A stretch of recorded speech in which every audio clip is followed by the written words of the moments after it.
కేంద్ర హోంశాఖ సహాయ మంత్రి కుటుంబ సభ్యులు కుమారుడు కదా, ఒక నిఘా ఉండదా మరి పిల్లగాడు ఏం ఎగ్జాక్ట్లీ చేస్తున్నాడు? బుచ్చన్న గారు, మీకు వచ్చిన అనుమానం బీజేపీలకు రావట్లే, మీకు వచ్చిన అనుమానం పోలీసులకు రావట్లే. నిజంగా చాలా మంచి ప్రశ్న అడిగారు. నేను కూడా అదే ప్రశ్న అడిగిన. ఒక కేంద్ర హోంశాఖ సహాయ మంత్రి,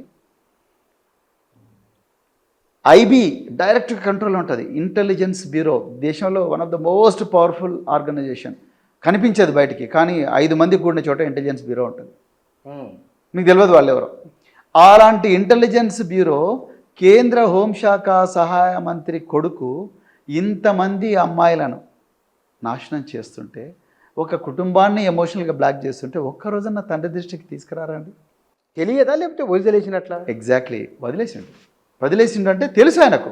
తెలిసినందుకే తెలియకుండా ఉంటుందానండి. ఒక్క నిమిషం, బండి సాయి భగీరథ్, బండి సంజయ్ వేరే వేరే ఇళ్ళల్లో ఉండరుగా.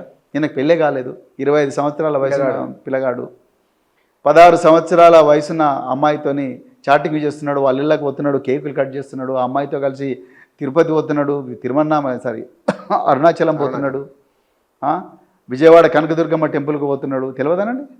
బరాబర్ తెలుస్తుంది. తెలిసి కూడా టాలరేట్ చేసిండు బండి సంజయ్. అందుకొరకే అతను నేరస్తుడు అంటున్నాను నేను. అతను A2 ఇందులో. A2? ఎస్. ఎందుకు కాదండి? ఎందుకు కాదు? తండ్రి A2 కాకపోతే ఏమవుతాడు చెప్పండి మీరు? ఒక కొడుకు 16 సంవత్సరాల మైనర్ బాలికతో హోంశాఖ సహాయ మంత్రి అయినప్పుడు చట్టాన్ని అమలు చేయవలసిన మంత్రి, లక్షలాది మంది పోలీసులు ఎవరి కింద అయితే ఉన్నారో ఆ డిపార్ట్మెంట్లో పనిచేస్తున్న మంత్రి, ఎన్నో నిఘా సంస్థలు ఆయన కింద ఉన్న మంత్రి, ఆయన కొడుకు ఈ 16 సంవత్సరాల మైనర్ బాలికలను లైంగికంగా వేధిస్తూ ఉంటే, ఆ అమ్మాయి జీవితాన్ని నాశనం చేస్తూ ఉంటే తెలిసినప్పుడు వెంటనే పోలీసులకు చెప్పాల్సిన బాధ్యత